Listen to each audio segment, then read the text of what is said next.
بسم اللہ الرحمن الرحیم. السلام علیکم خواتین و حضرات.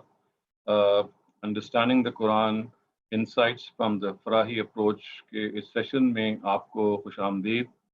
یہ ہمارا غالباً آج 11واں سیشن ہے اور آج ہم کلیکشن آف دا قرآن کے موضوع پہ گفتگو کریں گے.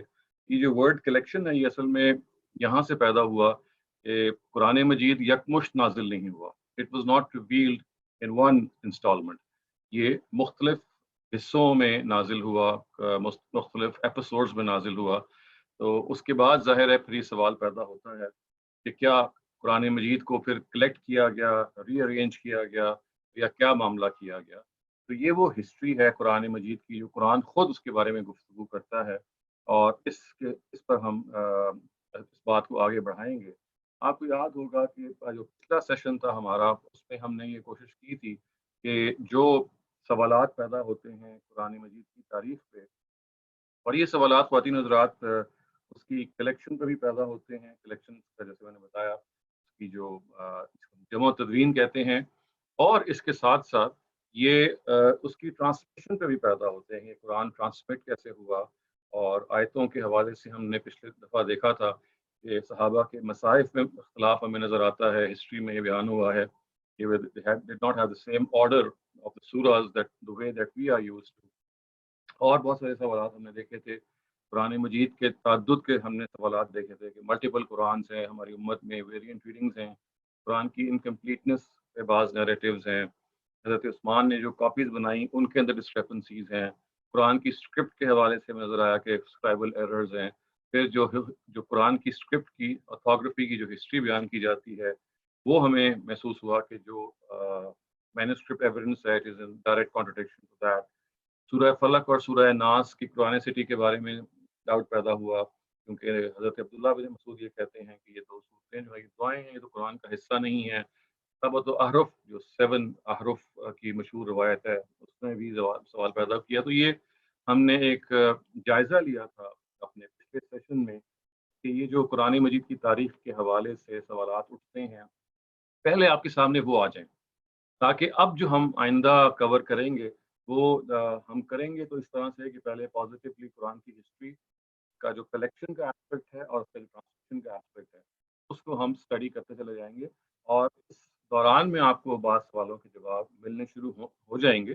لیکن اس کا امکان ہے کہ ان میں سے بعض سوالات ایسے ہیں جن کو اسپیسیفکلی بھی بعد میں ڈیل کریں. لیکن مقصد یہ تھا کہ کلیکشن کا جو آج کا ٹاپک ہے اور اگلی مرتبہ ہم ٹرانسمیشن کا ٹاپک جو پڑھیں گے ان کے بارے میں جو اس کی امپورٹنس ہے وہ آپ اس وقت تک نہیں آپ گراسپ کر سکیں گے جب تک یہ جو کوشچنز ہم نے پچھلے سیشن میں ڈسکس کیے تھے یہ آپ کے سامنے نہ آ جائیں. ادروائز آج کا ٹاپک اور آئندہ ہفتوں کا جو ٹاپک ہے they might not have that impact on you کہ یہ اس کی کتنی امپورٹنس ہے اور یہ کس درجے میں قرآن مجید کے حوالے سے بیان ہوا ہے. میں یہ جو کلیکشن ہسٹری ہم اب بیان کرنے لگے ہیں یا قرآن کی جو کلیکشن ہے اس کے بارے میں اس سے پہلے کی تفصیل شروع کروں یہ ایک اور چیز آپ کو بتاتا چلوں کہ عام طور سے یہ جو قرآن کی کلیکشن ہسٹری ہے یعنی collection of the Quran how it was collected یہ قرآن مجید سے ڈرائیو نہیں کی جاتی اور it is generally derive through various احادیث اور ہسٹوریکل نیریٹیوز. کیونکہ ہسٹوریکل نیریٹیوز ایسے بہت سارے ہیں جو یہ بتاتے ہیں کہ قرآن مجید کی جو تدوین ہے وہ کس موقع پہ ہوئی ان بک فارم. یہ کہا جاتا ہے حضرت ابو بکر نے اس کو پہلی مرتبہ ایک بک فارم میں جمع کیا، بعد میں حضرت عثمان کے زمانے میں اس کی کاپیز بنائی گئیں. تو یہ ہسٹری جو ہے it is not derived from the Quran itself because people have generally made up this mind maybe I would say کہ they have concluded from the Quran کہ کلیکشن ہسٹری جو ہے نا قرآن مجید کی خود قرآن مجید میں اس کی کوئی تفصیل موجود نہیں ہے. تو آؤٹ سائڈ دا قرآن جو تفصیلات موجود ہیں، آؤٹ سائڈ دا قرآن جو روایتیں موجود ہیں، جو احادیث موجود ہیں، ان کی بنیاد پہ they actually try to make sense of that history. لیکن آپ کو معلوم ہے کہ جب آپ روایتوں کی بنیاد پہ ہسٹری کو ریکنسٹرکٹ کرتے ہیں تو وہ سارے سوالات جو پچھلے سیشن میں ہم نے ڈسکس کیے تھے ان میں سے پیدا ہونے شروع ہو جاتے ہیں کیونکہ ڈسکرپنسیز پیدا ہو جاتی ہیں، ڈیفینیٹو جگہ پہ آپ کھڑے نہیں ہوتے. تو ایک تو یہ ذہن میں رکھیے گا کہ یہ جو history of the collection of the Quran ہے یا کلیکشن آف دا قرآن ہے it is generally been understood not on the basis of the Quran itself because people thought that the Quran actually does not speak on its own collection but it actually has been gathered from historical data and from hadith narrative. یہ جو collection کی آج ہم گفتگو کریں گے اس میں میں آپ کے سامنے پریزنٹ کرنے کی کوشش کروں گا کہ استاذ حمید الدین فراہی نے قرآن مجید کی بعض آیات کو سامنے رکھ کے بتایا کہ دیکھیے آپ لوگ ایک مرتبہ پھر غور کیجئے قرآن مجید پہ، اور آپ شاید آپ اوور لک کر گئے ہیں.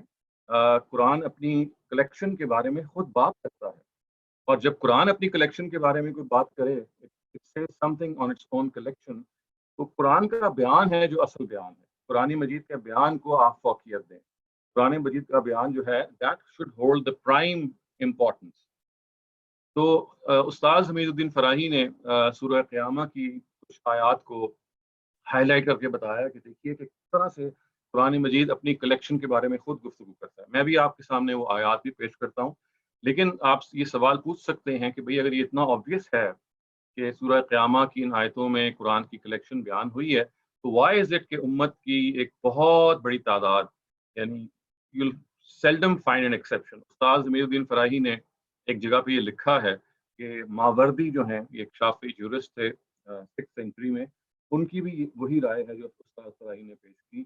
لیکن میں نے بہت اس کو سرچ کیا کیونکہ ماوردی نے تفسیر بھی لکھی تھی، وہ تفسیر چھپ بھی گئی ہے، ماوردی کی اور بھی بکس ہیں، وہ ہمیں رائے ملی نہیں ہے جو استاد فراہی نے کہا کہ جو میں نے رائے پیش کر رہا ہوں ایگزیکٹلی وہ ماوردی کی رائے ہے. بٹ اگر فرض کیجیے مان بھی لیں کہ وہ ہے اور وہ کتابیں ہمارے سامنے نہیں ہیں، تو ہم کہہ سکتے ہیں at best two people, prominent people of the Ummah have pointed out to the Quranic verse, but a very, very vast majority of Muslim scholars وہ سورہ قیامہ کی یہ جو آیتیں میں ابھی آپ کے سامنے پیش کروں گا ان سے ایک اور مطلب اخذ کرتی ہیں، اور وہ یہ نہیں اس کو مانتی کہ یہ قرآن کی کلیکشن پہ کوئی گفتگو ہے. اور اس کی وجہ اصل میں یہ ہے کہ حضرت عبداللہ ابن عباس کا ایک اثر ہے. اثر کہتے ہیں صحابی کوئی بات کو بیان کرے اور نبی صلی اللہ علیہ وسلم کے حوالے سے کوئی گفتگو کرے یا کوئی اور ایپیسوڈ بیان کرے، تو اس کو ہم اصطلاح میں کہتے ہیں اثر، الف سے رے. اور براڈلی اس کو حدیث بھی کہہ لیا جاتا ہے. صحابہ کی جو آثار کو حدیث بھی بعض دفعہ کہہ لیا جاتا ہے ایک توسع کے طور پہ. تو حضرت عبداللہ ابن عباس کا ایک اثر ہے، اثر کا مطلب جیسے میں نے کہا ایکسپلینیشن ہے انہی آیتوں کی سورہ قیامہ کی، جو ایک دوسری ایکسپلینیشن پریزنٹ کرتی ہے، وہ بھی ہم آگے ڈسکس کریں گے. تو ساری کی ساری امت کا ایک بہت بڑا حصہ سورہ قیامہ کی ان آیات کو اصل میں عبداللہ ابن عباس رضی اللہ تعالیٰ عنہ کی اس روایت کی بنیاد پہ انٹرپریٹ کرتا ہے. اور اب آپ یہ بھی جان چکے ہیں، آپ نے اسٹڈی کر لی ہوئی ہے کہ ہمارے ہاں چونکہ قرآن مجید کی تفسیر کا جو طریقہ رائج ہے اس کو ہم کہتے ہیں تفسیر بالماسور، یعنی حدیثوں سے یا آثار سے قرآن کو سمجھنا، یہ ڈومیننٹ نقطۂ نظر ہے. تو یہ جو میں آپ کے سامنے خواتین حضرات بیان کرنے جا رہا ہوں سورہ قیامت کی آیات کو، تو ان کو ہماری امت کی ایک واسٹ میجورٹی نے except as I said perhaps these two exceptions، سب نے عبداللہ ابن عباس کی روایت کی بنیاد پہ ایک اور مطلب سمجھا ہے، اور یہ نہیں وہ مانتے کہ یہاں پہ کوئی قرآن مجید کی کلیکشن زیر بحث ہے. میں آپ کے سامنے اب وہ آیات رکھتا ہوں اور کوشش کرتا ہوں کہ استاد حمید الدین فراہی نے جو اس کی ایکسپلینیشن بیان کی ہے وہ آپ کے سامنے آ جائے. آپ ان کی یہ جو ایکسپلینیشن ہے you can read it yourself. ان کی تفسیر سورہ قیامہ جو ہے، سورہ قیامہ قرآن مجید کی 75th سورہ ہے، اس کی تفسیر استاد حمید الدین فراہی نے لکھی عربی زبان میں، اب اردو میں بھی ٹرانسلیٹڈ ہے. استاد امین حسن اصلاحی جو ان کے شاگرد ہیں یہ آپ ڈائریکٹلی پڑھ سکتے ہیں.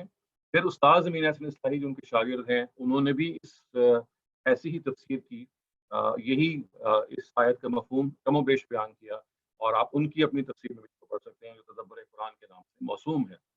پھر تیسرے نمبر پہ ہمارے استاد جاوید احمد غامدی جو کہ استاد امین حسن اصلاحی کے شاگرد ہیں، ان کی اپنی جو تفسیر البیان ہے اس میں بھی سورہ قیامہ کی آیتوں کو انہوں نے اسی طرح سے لیا، لیکن اس کا جو صحرا ہے اوریجن کا وہ استاد امیر الدین فراہی کا ہے. ان کے آگے جو استاد اصلاحی ہیں، استاد غامدی ہیں، انہوں نے انہی کی بات کو زیادہ بعض دفعہ ایکسپلینیٹری طریقے سے اور بعض دفعہ کنسائز طریقے سے بیان کیا ہے. یہ کمپیریزن ایک الگ سے کمپیریزن ہے جو آپ میں سے جو انٹرسٹڈ ہے وہ کر سکتے ہیں اور یہ جان سکتے ہیں کہ کیسے قرآن مجید کو سب سے پہلے ہم قرآن مجید سے سمجھیں گے. دیکھیے اس جو گفتگو میں آج آپ کے سامنے کرنے جا رہا ہوں اس میں یہ ذہن میں رکھیے کہ جو فراہی اسکول ہے اس کا ایک بڑا امپورٹنٹ جو ٹینٹ ہے، اس کا ایک آرٹیکل آف فیتھ کی طرح کی چیز ہے، وہ یہ ہے کہ سب سے پہلے ہم قرآن مجید کی جو تفسیر ہے، قرآن مجید کی جو انڈرسٹینڈنگ ہے، وہ اس زبان کے ذریعے سے کریں گے جو خود قرآن مجید میں موجود ہے، اور جو قرآن کے جو پیراللز ہیں ان کو ہم یہ جو ہم ان کو ہم کہتے ہیں کہ جو اس کی طرح کی مماثل آیات ہیں. پیراللز کا کیا مطلب ہے؟ سملر ورسز، ان کو ہم نظائر کہتے ہیں عربی زبان میں. اشباہ و نظائر یہ عربی ٹرم ہے، اس کا مطلب یہ ہے similar versus of the Quran. تو سب سے پہلے ہم قرآن مجید کو قرآن کی زبان سے اور جو نظائر ہیں، جو سملر ورسز ہیں، ان سے ہم انڈرسٹینڈ کریں گے، اور اس کے بعد پھر جو سیکنڈری سورسز ان تک جائیں گے. آپ یہ دیکھیں گے کہ جو فراہی اپروچ ہے اور جو ٹریڈیشنل اپروچ ہے اس میں یہ ڈسٹنکٹ فرق ہے. Farahi approach centers around the text of the Quran, the language of the Quran, as well as on parallels of the Quran. The traditional approach actually says کہ نہیں, we will first go to ہماری primary جو جگہ ہوگی تفسیر کی, that will be a hadith or a sort of a companion.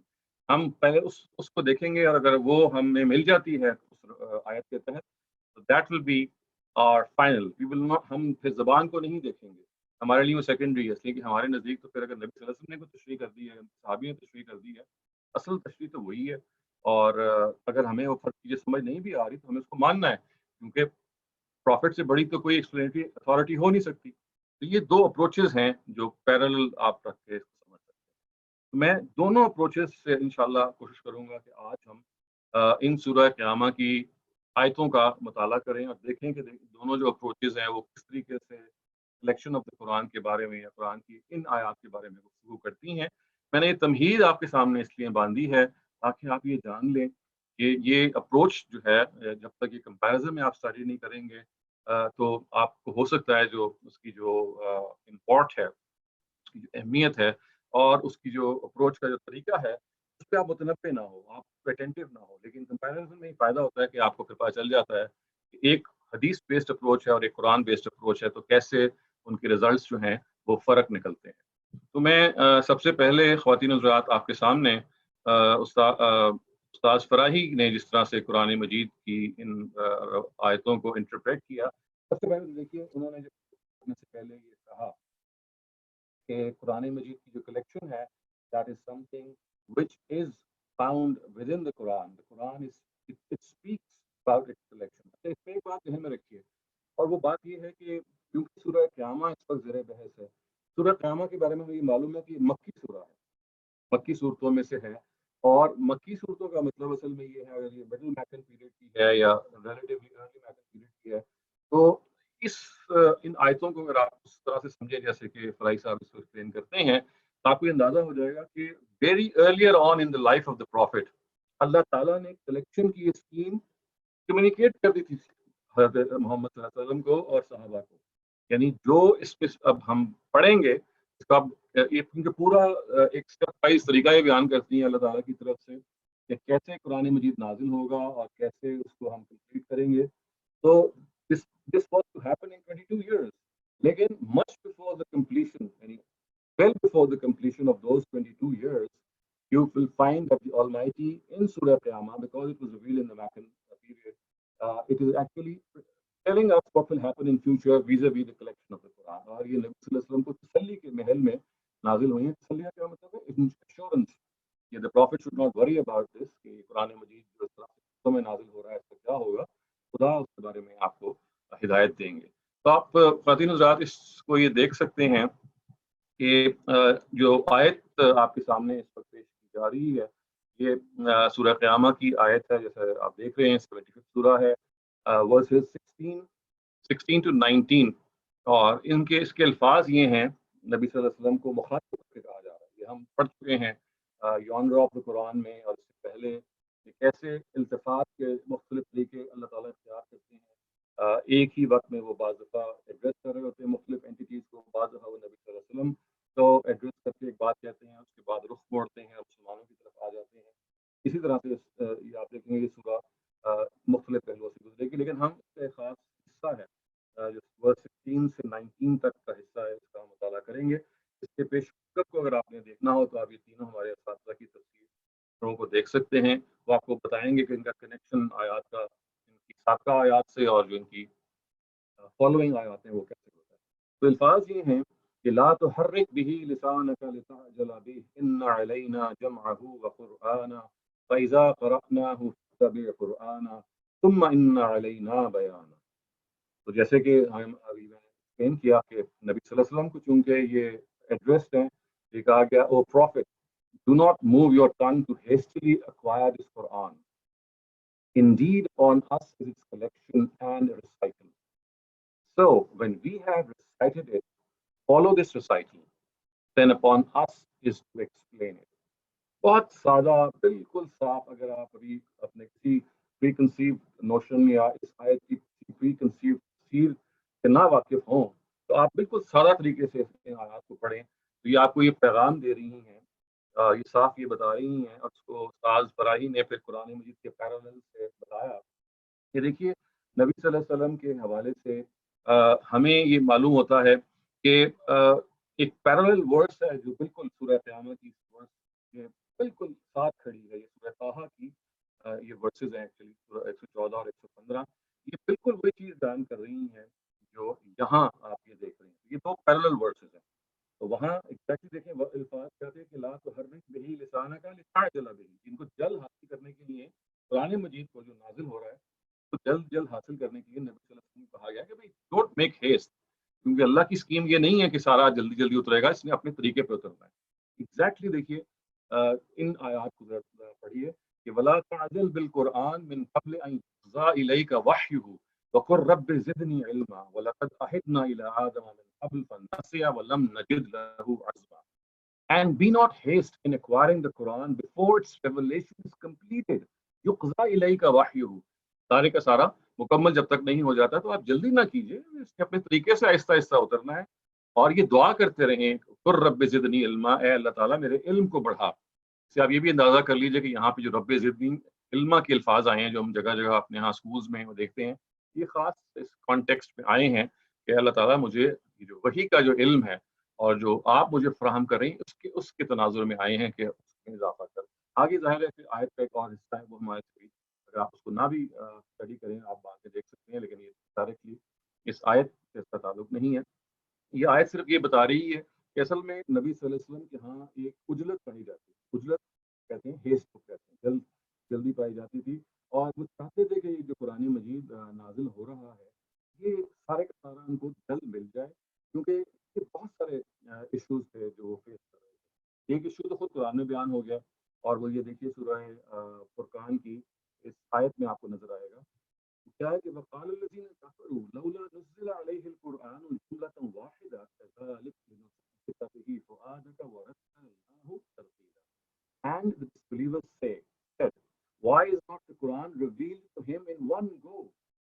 Thus shall we reveal it in parts to strengthen your heart, and we have revealed it painstakingly. تو آپ دیکھیے اس آیت کو غور کریں گے تو آپ کو پورا مسئلہ سمجھ میں آ جائے گا کہ جو کفار تھے وہ یہ کہتے تھے کہ کیا چکر ہے کہ قرآن مجید جو ہے یہ اقساط میں انسٹالمنٹ نازل ہو رہا ہے، اور why is it not being revealed in one go, ایک دفعہ نازل ہو جاتا تاکہ جو ہم نے اعتراض کرنا ہے وہ ایک دفعہ کرتے ہیں. یعنی ان کے پیچھے اصل میں اعتراض کے پیچھے شرارت تھی کہ کوئی دن القاع کرتا ہے، یہ مختلف موقعات میں پیغام لے کے آتے ہیں، کبھی ایک بات کریں کبھی دوسری بات کر رہے ہیں. تو یہ گنجلاٹ پیدا کرنے کے لیے یہ کہتے تھے کہ یہ ان کو کیا ہے کہ یہ ون فار آل کیوں نہیں ہے، ہمیں بتا دیتے کہ وہی کیا جگہ یہ پورے کا پورا معاملہ ہے تاکہ ہم اس کے بارے میں کوئی رائے قائم کریں. ہر دفعہ ہر روز کہتے ہیں مجھ پہ وہی اتر رہی ہے، ہر ایک نئی بات ہو رہی ہے. تو یہ back of the mind prophet کا یہ تھا کہ یہ لوگ کہتے ہیں کہ قرآن مجید جو ہے یہ اچھا کیوں نہیں نازل ہو جاتا. دیکھیے اس سے ایک اور بھی چیز آپ لرن کیجیے، اور ہم سب لرن کرتے ہیں کہ نبی صلی اللہ علیہ وسلم ایک انسان تھے اور لوگوں کے اعتراضات سے ظاہر وہ افیکٹ ہوتے تھے. لوگوں کا اعتراض یہ تھا کہ بھئی کیوں نہ یہ قرآن مجید جو ہے یہ اکٹھا نازل ہو جائے. اب نبی صلی اللہ علیہ وسلم کے پیچھے ظاہر یہ تھا کہ بھئی واقعی یہ قرآن مجید جو ہے میں اس کو قسطوں میں حاصل کر رہا ہوں، تو وائی از اٹ دیٹ اگر اللہ تعالیٰ مجھے جلد سے جلد سارا دے دیں تو یہ ان کا اعتراض جو ہے وہ دور ہو جائے گا. ٹھیک ہے نا؟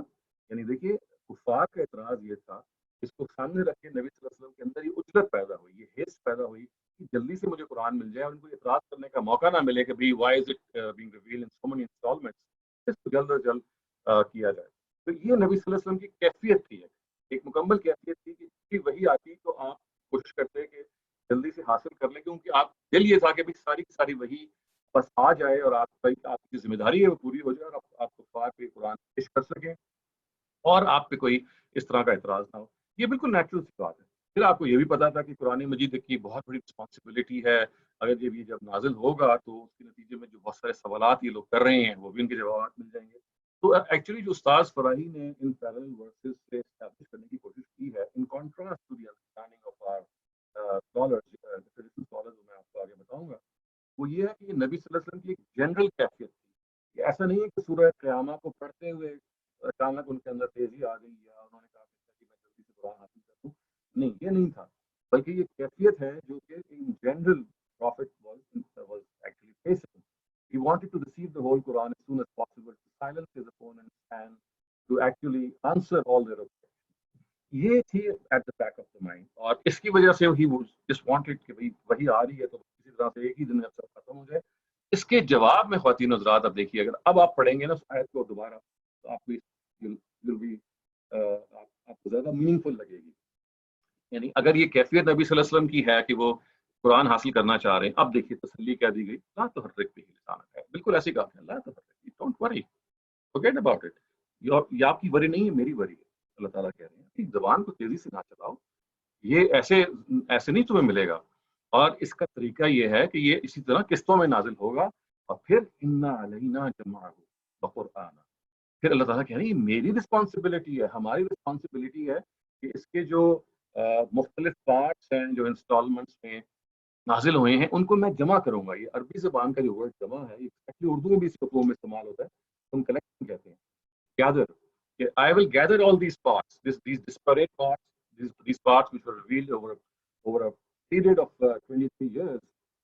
ان کے بارے میں یہ جو قسطوں میں نازل ہوا ہے ان قسطوں کو میں جمع کروں گا. پھر اللہ ایک اور بات کہہ رہے ہیں وہ قرآن ان کو پھر میں پڑھ کے سناؤں گا. یعنی اس پورے کی پوری نئی ارینجمنٹ کو میں پڑھ کے سناؤں گا. یعنی میں جس طرح سے میں نے نازل کیا تھا میں اس طرح سے نہیں کلیکشن کروں گا اس کی. اس کو ہم کہتے ہیں کرونالوجیکل سیکوینس ہسٹوریکل سیکوینس. اللہ تعالیٰ یہ کہتے ہیں کہ میں ہسٹوریکل سیکوینس میں قرآن مجید کو نازل جو کر رہا ہوں یہ ایسے جمع نہیں ہوگا بلکہ میں اس کو ایک نئی ترتیب سے جمع کروں گا اور یہ میری ذمہ داری ہے. عربی زبان میں جو انا علینا ہے نا it means it is my responsibility. اللہ تعالیٰ کہتے ہیں میری responsibility incumbent on us. You forget about it, you don't worry about it. اور کیا کروں گا اللہ تعالیٰ نے ایک اور بات کہی صرف کلیکشن نہیں میں کروں گا میں اس کو پڑھ کے سناؤں گا ایک نئی ترتیب. قرآن ہو عربی زبان میں اسی سے یہ ورڈ قرآن بنا ہے جو پڑھنے کے مفہوم میں مصدر ہے. تو اس کا کیا مطلب ہے کہ میں اس کو ایک نئی ارینجمنٹ دوں گا اور اس کو پھر پڑھوں گا. یہ بڑا امپورٹنٹ ہے. اور دیکھیے پھر آگے آئے کیا کہتی ہے فَإِذَا قَرَأْنَاهُ فَاتَّبِعْ قُرْآنَهُ. تو جب میں اس کو پڑھوں گا اس نئی ترتیب سے اب آپ نے اس ترتیب کو فالو کرنا ہے. Forget about the chronological sequence. Forget about that historical sequence in which the Quran was revealed. ٹھیک ہے نا. اب مزید ایک بات کہہ دی ثم ان علینا بیانا. اور اس کے دوران اگر ہم کوئی چیز یہ سمجھتے ہیں کہ قرآن مجید کی ایکسپلینیشن کی ضرورت ہے it needs to be actually explained or elucidated in any manner. آپ کے ذہن میں کوئی سوال پیدا ہو گیا ہے during this revelation یا you want something to be clarified more, don't worry اس موقع پہ میں یہ بھی کر دوں گا. تو دیکھیے ان اسٹیپس کو اچھی طرح سمجھ لیجیے کہ اللہ تعالیٰ نبی صلی اللہ علیہ وسلم کی کیفیت کو سمجھنے کی کوشش کرتے ہیں. سامنے رکھ کے یہ کہہ رہے ہیں کہ بھئی یہ جو آپ میں ایک جلدی آپ کے اندر آ گئی ہے کہ کفار اعتراض کر رہے ہیں کہ سارے کا سارا قرآن اکٹھا لے کے آؤ اور یہ کیوں روزانہ آپ ہمیں نئی وحی سنا دیتے ہیں. اس اعتراض کی آپ پرواہ نہ کیجیے. یہ لوگ تو اسی طرح کی یاش خیاں کرتے رہیں گے اعتراضات کرتے رہیں گے اور اعتراض کا جواب دے بھی دیا پھر نیا اعتراض اٹھا کے لے آئیں گے. اس لیے you just forget about them. آپ زبان کے بارے میں اور یہ جلد بازی جو آج تک آپ کے اندر ہے اس کو بھول جائیے. اس کے بارے میں آپ ریسٹ ایشورڈ. پھر مزید بتایا گیا کہ اس کی تو ایسے ہی اترنا ہے قسطوں میں. اس کی تو ایک میں نے ہسٹری طے کی ہوئی ہے اس کا میں نے ایک سیکوینس طے کیا گیا تو آخری وقت تک آپ پہ اترتا رہے گا. پھر میں اس کو کلیکٹ کروں گا ایک نئے سیکوینس میں. پھر میں اس نئے سیکوینس سے پڑھ کے سناؤں گا. دیکھیے نا قرآن مجید ایک پڑھی جانے والی چیز ہے تو اس کو پڑھا گیا ایک نئے سیکوینس سے. اور پھر اللہ تعالیٰ نے ایک بڑی امپورٹنٹ بات بتائی پھر آپ نے نئے سیکوینس کو پڑھنا ہے قرآن کو پڑھنا ہے. You must not read it according to its previous sequence. Sequence کا کیا مطلب ہے؟ ترتیب سے وہ نازل ہوا ہے، اس کو ہم کرونولوجیکل سیکوینس کہتے ہیں. تو اس کرونولوجیکل سیکوینس کو آپ نے بھول جانا ہے. میں صحیح ترتیب سے قرآن کو پڑھوں گا، آپ نے اس نئی ترتیب سے قرآن مجید کو بس پھر اس کی پیروی کرنی ہے، پڑھنا ہے، اور اگر کسی ایکسپلینیشن کی ضرورت ہوگی تو وہ میری ذمہ داری ہوگی. That is my responsibility. تو یہ ہے ان آیات کا مفہوم، جس کو استاذ حمید الدین فراہی نے پھر اپنی تفسیر میں بیان کیا، اور انہوں نے کہا کہ دیکھیے ان آیات سے پھر 3 نتائج ہیں جو نکلتے ہیں. میں نے ان کی تفسیر سے یہ آپ کو سمرائز کر دیا ہے کہ وہ 3 نتائج انہوں نے کیا نکالے. پہلا نتیجہ، first, the Quran was collected and arranged in the lifetime of the Prophet and recited out to him in a specific sequence. If this promise was to be fulfilled after his death, he would not have been asked to follow this new recital. یہ جملہ بڑا important ہے جو استاد فراہی نے اپنی تفسیر میں لکھا بتایا. یہ کام جو ہے، یہ اس کا مطلب اصل میں یہ ہے کہ قرآن مجید کی جمع و ترتیب کو بات کے لیے نہیں چھوڑ دیا گیا، جیسے کہ روایات کہتی ہیں کہ حضرت ابوبکر کے زمانے میں 2 گواہوں کی موجودگی میں یا ان کی ٹیسٹیفائنگ کے نتیجے میں قرآن مجید کو اس طرح سے مرتب کیا گیا. نہیں، کانٹری ٹو دیٹ. اچھا، میں آپ تھوڑا سا اور ایکسپلین کر دوں کہ جو ہمارا جنرل ویو ہے وہ یہ ہے کہ حضرت ابوبکر کے زمانے میں تو قرآن مجید ایک کوڈیکس مابین الدفتین جسے کہتے ہیں، between 2 covers it was collected and gathered. لیکن جو ہمارا ویو ہے، ڈومیننٹ ویو ہے، ٹریڈیشنل ڈومیننٹ ویو ہے، وہ یہ ہے کہ صورتوں کی جو ترتیب ہے یہ حضرت عثمان کے زمانے میں طے ہوئی. یہ ترتیب جو ہم دیکھ رہے ہیں سورہ فاتحہ سورہ ناس تک، یہ کوئی ڈیوینٹی نہیں ہے، یہ کوئی ڈیوائن فیڈنگ پہ نہیں ہوئی، بلکہ یہ حضرت عثمان کے زمانے میں صحابہ نے یہ قرآن مجید کو جمع کیا. یہ صحابہ کا اجتہاد ہے. وہ یہ کہتے ہیں قرآن مجید کی صورتوں کی ترتیب اجتہادی ہے. کیا مطلب ہے؟ قرآن مجید کی صورتوں کی ترتیب صحابہ کی رائے سے ہے، خدا کی اس کو سینکشن حاصل نہیں ہے. اس کو آپ ذہن میں رکھیے. اس کے پس منظر میں استاذ فراہی جملہ بیان کر رہے ہیں کہ نہیں، قرآن مجید کی جو تمام ارینجمنٹ ہے وہ نبی صلی اللہ علیہ وسلم کے زمانے میں ہو گئی تھی. نہ حضرت ابوبکر کے زمانے میں نہ حضرت عثمان کے زمانے میں کوئی اس طرح کا معاملہ ہوا، بلکہ خدا کا جو پیغمبر ہے اپنی دنیا سے رخصت ہونے سے پہلے یہ کام کر گیا. اس وجہ سے اس کے بارے میں کوئی دو رائے نہیں ہو سکتی، اور یہ نیا سیکوینس ہے جس کو کہا گیا تھا کہ آپ اڈاپٹ کریں. یہ پہلی بات انہوں نے فرمائی. آگے دیکھیے دوسری بات، وہ کہتے ہیں کہ second, the prophet was directed to read according to this second recital that took place after this arrangement of the Quran in its final sequence. It is against sense and reason that he be divinely revealed something and then he not communicated to the ummah in the light of the following words of the Quran. اور وہ کیا ہے؟ یا ایھا الرسول بلغ ما انزل الیک من ربک وان لم تفعل فما بلغت رسالته.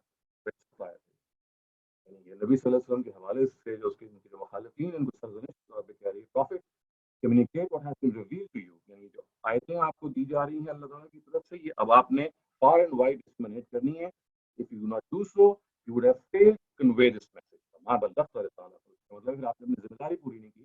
یہاں پہ اگین رخ جو ہے وہ سخن انہی کفار کی طرف ہے، یہ بتانے کے لیے کہ دیکھیے کتنی ڈیلیجنس نے کام کیا. اس پوائنٹ کو جو استاذ فراہی نے بیان کیا وہ یہ ہے کہ اگر نئی جو ترتیب تھی اس سے اللہ تعالیٰ نے، چونکہ اس آیت کی تو مخاطب کون ہے؟ ان آیات کی مخاطب تو نبی صلی اللہ علیہ وسلم ہے نا. تو جب نبی صلی اللہ علیہ وسلم کو ان آیتوں کو مخاطب کر کے یہ کہا گیا کہ دیکھیے آپ نے اسی ترتیب سے جو نئی ترتیب کی جا رہی ہے، اب آپ قرآن کو نئی ترتیب سے پڑھنا ہے، یہ کہا گیا نا. تو اس پر ایک تفریح کی ہے. تفریح کا کیا مطلب ہے؟ ایک کرولری بیان کی ہے استاذ فراہی نے. کیا کہا انہوں نے کہا کہ دیکھو اگر پروفٹ سے یہ کہا گیا ہے کہ آپ نے صحیح ترتیب قرآن کو پڑھنا ہے، تو ہو نہیں سکتا کہ پروفٹ اس نئی ترتیب سے خود نہ پڑھا ہو اور پھر کمیونیکیٹ نہ کیا ہو. اس لیے کہ پروفٹ کی ذمہ داری تھی کہ جو ان کو وحی کے بارے میں ہوتی اپنے لیے صرف نہیں ہوتی، وہ تو اپنے لیے تو کرتے ہی تھے نہیں، کیونکہ آیت یہ کہہ رہی ہے کہ بلغ ما انزل الیک من ربک، اے پیغمبر اس چیز کو پہنچائیے جو آپ کو رب کی طرف سے نازل ہو رہا ہے. اس کا مطلب ہے کہ لازماً نبی صلی اللہ علیہ وسلم نے اس نئی ترتیب کو خود بھی اختیار کیا اور امت کو بھی کنوے کیا. یہ امپورٹنٹ بات ہے سمجھنے کی. خود بھی اختیار کیا، اور اس کا کیا مطلب ہے؟ دیکھیے اس کا مطلب یہ ہے کہ قرآن مجید کی جو فائنل ترتیب تھی، یعنی آپ یوں سمجھیے نا کہ 22 سال میں قرآن مجید نازل ہو رہا ہے، اور آخری سال جو ہے اس کو جو ترتیب دی گئی